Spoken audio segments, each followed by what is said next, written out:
تو voice note ہم جیسے دیتے ہیں تو اب وائس نوٹ کی وجہ سے ہمارے نقصانات کتنے ہیں انوار صاحب سندس کہ آرٹیفیشیل انٹیلیجنس کا استعمال کرتے ہوئے جو عدنان صاحب وائس دے رہے ہیں وہ وائس ڈیٹیکٹ کر لی جائے گی، ایون کہ ان کا ایکسنٹ، ان کی ٹائمنگ، ان کی پروننسیشن، اور پھر کال کرنے والا ان کی چیزوں کا اڈاپٹ کرتا ہوا ان کو کال کرے گا. مثال کے طور پہ اگر میں غلام محی الدین میرے جو بہت اچھے دوست ہیں اس کے چینل کے پروڈیوسر بھی ہیں، میں ان کو فون کروں اور کوئی سی نمبر سے فون کروں بولوں غلام محی الدین مجھے نا یہ پریشانی، فوراً میرے کو ذرا سا نا اماؤنٹ ٹرانسفر کر دو، چاہے ایزی پے سے جائے، تو وہ یہ نہیں دیکھیں کہ بولیں گے یار یہ تو عدنان بھائی کی کال ہے، تو آپ اس سے کیسے بچیں گے؟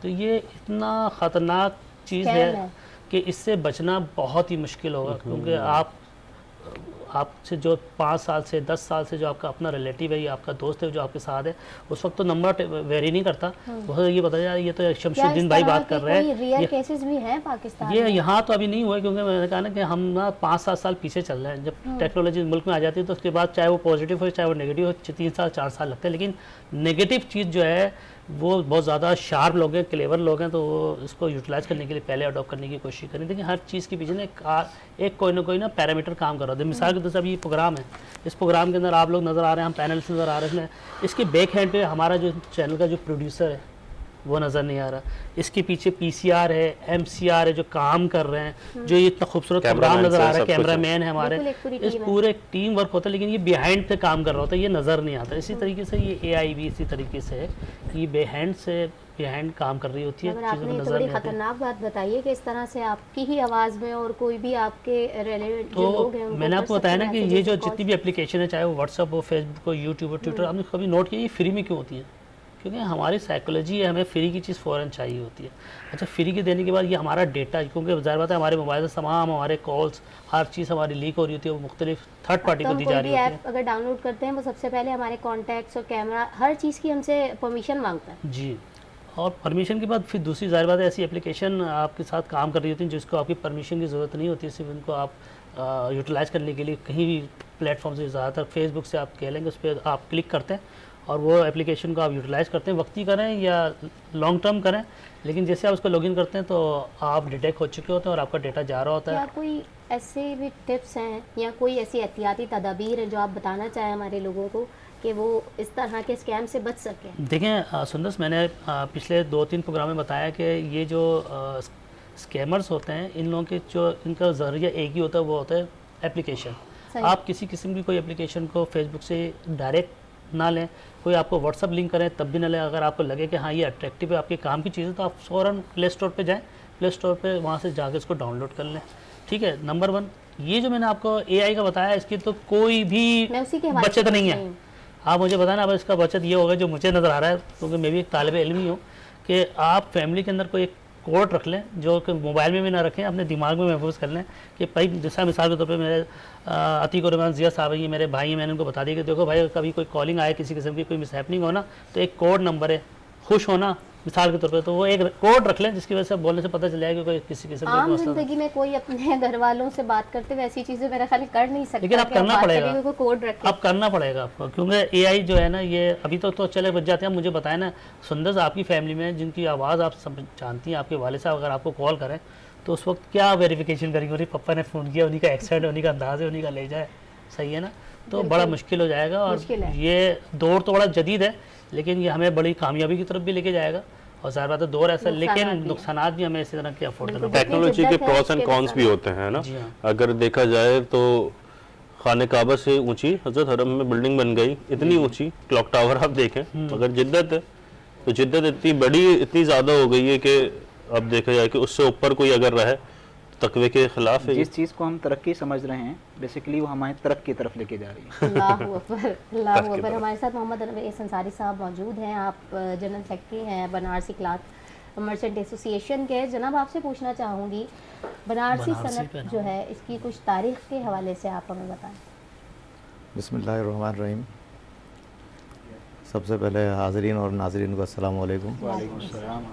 اور ادارے کا اور آپ لوگوں کا میں بہت مشکور ہوں کہ آپ نے مدعو کیا. بنارسی کپڑے کی تاریخ جیسا کہ اس کے نام سے ظاہر ہے کہ اس کا تعلق ہندوستان کے شہر بنارس سے ہے. صحیح. بنارس وہ شہر ہے کہ جہاں بنارسی کپڑا سب سے پہلے